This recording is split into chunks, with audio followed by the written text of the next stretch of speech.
pas vos poumons. Delvaris Goudou. Vous devenez impatient.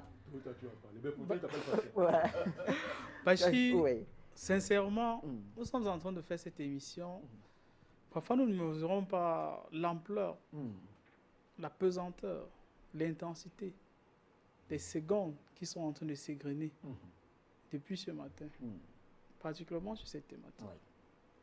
En réalité, depuis ce matin, le président russe a tenu un conseil de sécurité hier dans la nuit. Il a donné les instructions que l'on découle ce qu'on appelle les Doomsday. Ce sont les avions extrêmement puissants, ce qu'on appelle les avions du jugement dernier de la Russie. Donc depuis ce matin, il y en a 2 qui sont sur le ciel de la Russie. Et on décolle ces avions. On a décollé la première fois, c'était en décembre 2015. Le président a donné les instructions qu'on les fait décoller ce matin. Il y en a 2. Et la Russie ne les décolle que quand elle estime que sa haute sécurité est attaquée. Et c'est possible qu'il y ait un acharnement nucléaire. Pourquoi est-ce que le président décide cela? Il y a de cela quelques jours, si vous avez eu à regarder, si vous avez eu à lire à travers les informations, les Américains, à travers l'OTAN, ont déployé à la frontière de la Russie les troupes canadiennes. Et ce sont les troupes qui sont spécialisées que quand il y a un conflit nucléaire. Et justement, par rapport à tous les événements que vous avez évoqués par rapport à la Turquie, le président turc a décidé de partir à Saint-Pétersbourg. Ce sera après-demain, mardi 9. Oui. Il va aborder un certain nombre de sujets avec le président Vladimir Poutine. Et cela ne plaît pas aux Occidentaux à plus d'un degré. Cependant, qu'est-ce qui peut justifier le fait qu'en certains moments, l'on puisse faire vouloir partir le président Erdogan? Il y a 2 éléments principaux. Le premier élément, vous avez souligné tout à l'heure, il y a la guerre en Syrie.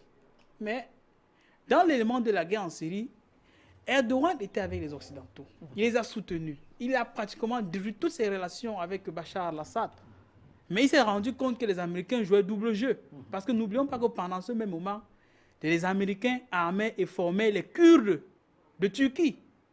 Or, les Kurdes de Turquie ont, dans leur stratégie, la volonté d'être totalement indépendants.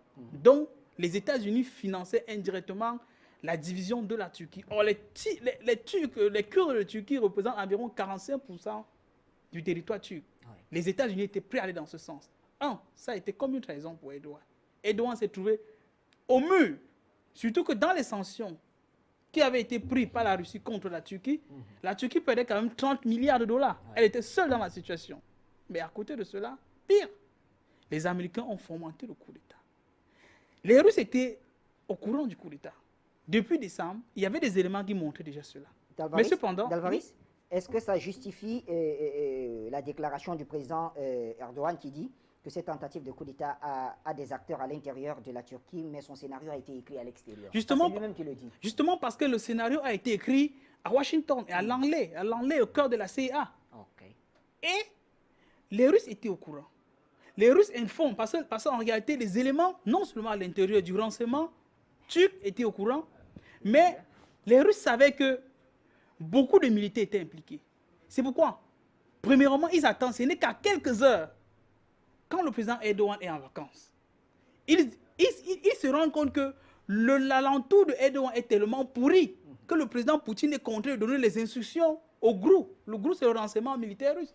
Il donne les instructions, il demande même qu'on déplace les Spetsnaz, ce sont les forces spéciales, précisément le 16e régiment, qui part et qui prend Erdogan, qui protège Erdogan. C'est pourquoi Erdogan est pratiquement surpris à tous les niveaux. Parce qu'il ne savait pas que non seulement la Russie pouvait lui fournir des informations, même à lui envoyer des hommes pour le sauver. Parce qu'il y avait un détachement d'hélicoptères qui était allé soit capturer Erdogan, soit tuer Erdogan. Mais quel est le rôle, par exemple, de l'Union européenne dans tout ça? Parce que Erdogan s'en est aussi pris à l'Union européenne en disant qu'elle n'a pas tenu sa promesse comment on dit ça, sa promesse d'extrader ou de refuser le visa, voilà, à tous. Donner le visa plutôt gratuit. Voilà. En réalité, ça, ce sont les rhétoriques. Exempté de visa, voilà, oui, les ressortissants turcs voulant se rendre sur son territoire. Mais justement, là, ce sont les rhétoriques diplomatiques, mais le mal est plus profond. Dans la mesure où, moi, j'ai suivi un peu en direct les événements. La plupart des puissances occidentales soutenaient le coup d'État. Ils disaient que non, il faudrait que tout rentre dans l'ordre, il faudrait se calmer. Donc, ils se disaient que le coup d'État avait réussi. Dans la mesure où la plupart de ces États sont membres de l'OTAN, or, ils étaient décidés à mettre Erdogan hors jeu. Pourquoi? Parce que les avions qui ont décollé, les chasseurs F-16 qui ont décollé de la barre d'Incirlik. C'est une barre qui est utilisée par les éléments de l'OTAN. Ouais. Et les Américains étaient au courant de tout cela. C'était un coup d'État qui a été fomenté contre Erdogan par ses propres alliés. Et quand il a commencé, Alain Roche a bien fait de le souligner, quand il a commencé premièrement à demander les excuses à la Russie, et surtout qu'il a pris la position claire par rapport à Bachar al-Assad, lui, il dit clairement, il est surpris que, pour vous qui avez suivi, l'Arabie Saoudite, par exemple, a été derrière le coup d'État aussi, ainsi que les Émirats, ainsi que le Qatar. Mais Bachar al-Assad a condamné le coup d'État.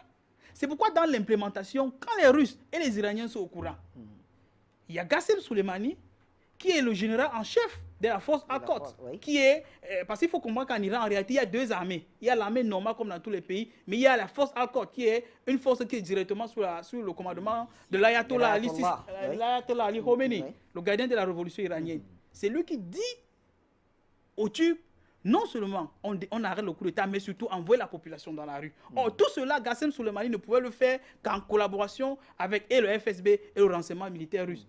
Et Erdogan trouve que non seulement sa propre vie, même la vie de sa famille a été sauvée par des gens qu'il considérait jusqu'à hier comme ses ennemis. C'est pourquoi, jusqu'à ce matin, les Américains sont en train de faire tout pour faire capoter la rencontre entre Erdogan et Vladimir Poutine. Car Erdogan est clair, il a dit ceci, il va changer le cap dans toutes ses relations. Non seulement sur le plan stratégique, sur le plan international, mais même avec ses voisins. Donc il est en part de pouvoir se réconcilier avec la Syrie et cela ne fait pas les intérêts des Américains. C'est pourquoi il faut tout faire pour faire capoter la chose.